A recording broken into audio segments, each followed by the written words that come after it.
Okay, for part two, as you can see, I've taken a little bit of time to add a little bit more design to this project. So a couple of things. I used our rectangle tool over here just to put a rectangle here in the background behind the map to sort of set up an area over here. And I also sort of took this area and just sort of formatted a little bit more. I set a like a little heading here, and I used the same font that I have here. A couple of differences. I'm leaving that all capped. I'm making that cap and small, but these are the same type styles. This is the same type style as this type that is under the subtitle in this little graphical area over here. Differences. This is 12 point, this is 10 point. Why? This is probably more important than this.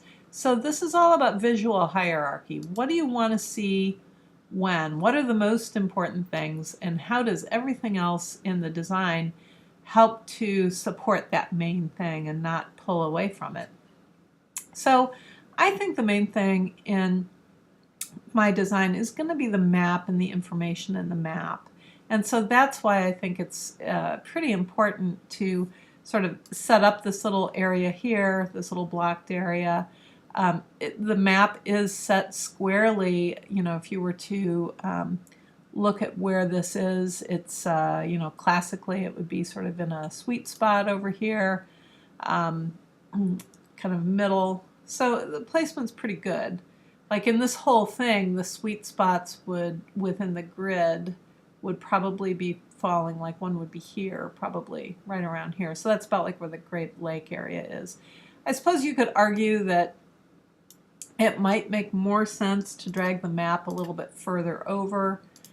And so let's actually take a look and see what that would look like. I want to leave enough room in this area that I have here to put a legend. But yeah, I kind of think that the map is, oops, I don't want to get the text. I don't want to move that. I just want to move the map.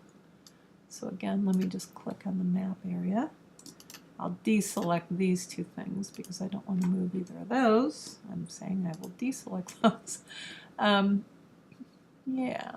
So one thing I could do is I can maybe make the map a little bit larger, as you can see. Whoops. And I forgot to grab the other state here. Hang on. I forgot the state of Washington, which we can't have. We've got to have the state of Washington as well. All right, so now that I've got all those states, let's just size everything up a little bit. That might be a little bit better. So now I'm a little bit more squarely on those sweet spots. It's a little bit bigger, and I still have room over here for a legend, which is really what I want to do. So in the legend, again, I'm using text, and the legend just defines a little bit more how to read the map.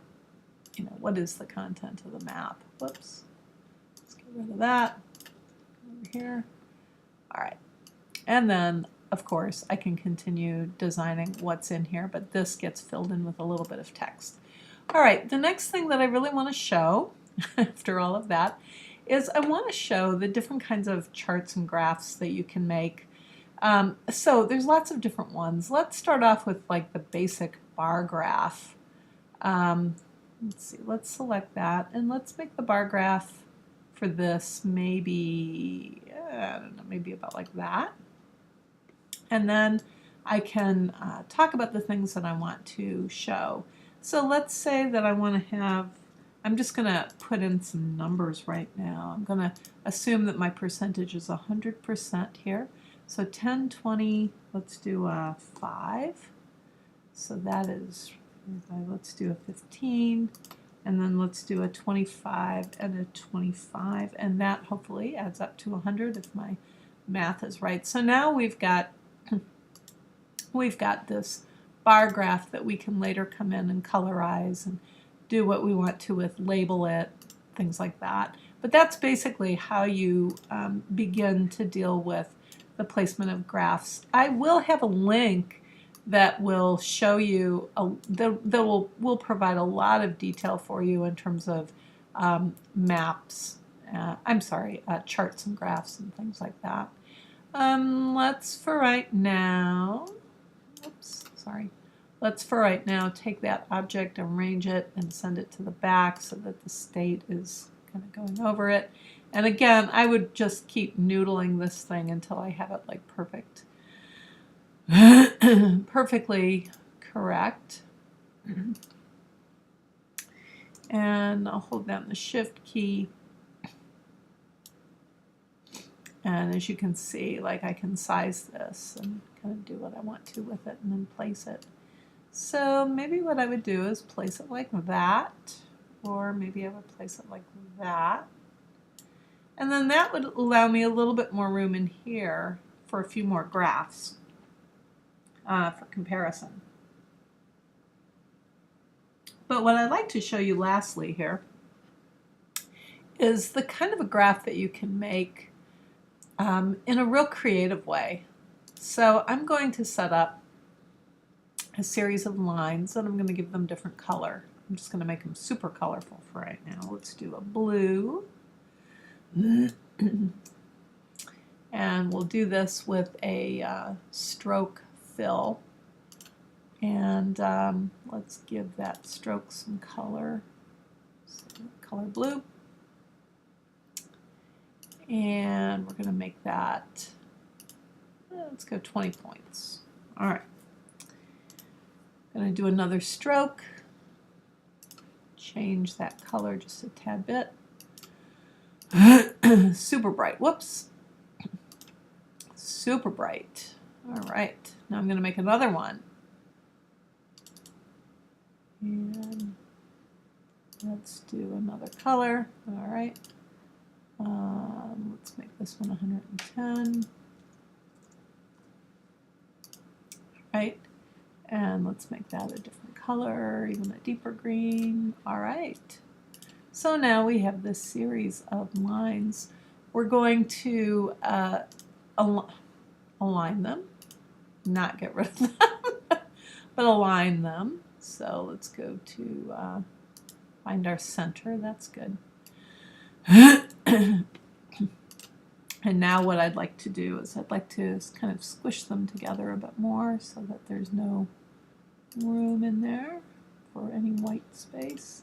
And I could even, if I wanted to at this point, I could even put text in here. But I'm not going to do that for the moment. But I am going to select the three of them. And I'm going to pull down the brushes menu. I'm going to do Make New Brush. And I'll call it an art brush and click OK. Whoops, hang on.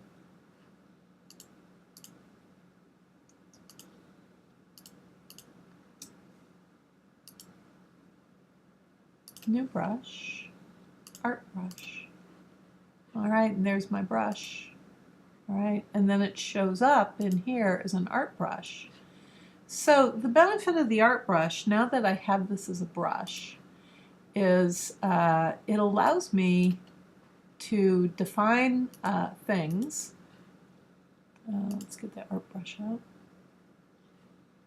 It allows me to make things and define them as the art brush. So, for example, I can do things like that. And let's go ahead and make a circle. First of all, before we make our circle, let's get rid of these like weird things right here. We don't really need those. I just wanted to show you what they did, but let's make a big circle. And now we'll apply the brush to that circle, which is what I just did. Now let's make another circle. Let's size it down. Let's rotate it. Let's put it in here. Let's make another circle. Rotate. Size. I could even apply a different brush to this if I wanted. Whoa. because I don't want that to keep moving, I'm actually going to do something called object lock, which is going to lock that in place. Now I can't grab that anymore. I can unlock it if I want to. But now I'm going to grab all of these things, all these 3 circles, and I'm going to align them in the center, both horizontally and vertically. Then I will group those, and then I will size them. Right. Continue to size. Continue to size. And then these certainly could be used as things to complement pie charts and things like that. Let's come back. Let's make a pie chart now. Let's have our pie chart be the width of 200, let's say, and height 200. That'll be a square, which is what we want. And we're going to do 25, 25, 25, and this is going to give us 4 equal pie things, pie areas, pies. All right, so now that I've got this like kind of weird thing over here, you can see that I could actually do something really interesting with a pie chart in combination with these. I'll leave that to your imagination. And the only other thing that I'd like to show you is if we ungroup one of these charts, like I'm doing right now, and if I had sized it and it was just perfect, it was kind of like what I wanted, I can then go and colorize it. So I'm going to take this stroke off so that it doesn't have any outline. And then what we'll do is we will take the individuals and we'll colorize the individuals. Oh, and again, I'm in grayscale and not hue, saturation, and luminance. So you always want to make sure that you're in the color format that you want to have there. And lastly, let's see. It's too yellow. Hurts my eyes. All right, something like that. All right, now let's go ahead and let's size that down. And so, you know, like I say, there's, I think, a lot of interesting things that you can do to make charts and graphs look really cool. Of course, then you want to be able to label these. You use text. With some of the bars and graphs, you can actually label right from within the menu, which is useful. Let's see. So how do you save a file once you've gotten this far? So in order to save a file, you want to export it or just save it. So you can save it as and keep it in an Illustrator file, which keeps it a vector file. That's nice. You can import that into Flash or Photoshop. I'd highly recommend it. If you need to actually export this as a PNG file, you can certainly do that. So you can export it. And then you can also do what's called save for web. So if you've made this as a web file, you know, you could save this as a PNG file as well and preserve the transparency, which might be very, very useful for certain things that you'll do. Okay, and that's about it. Thank you so much.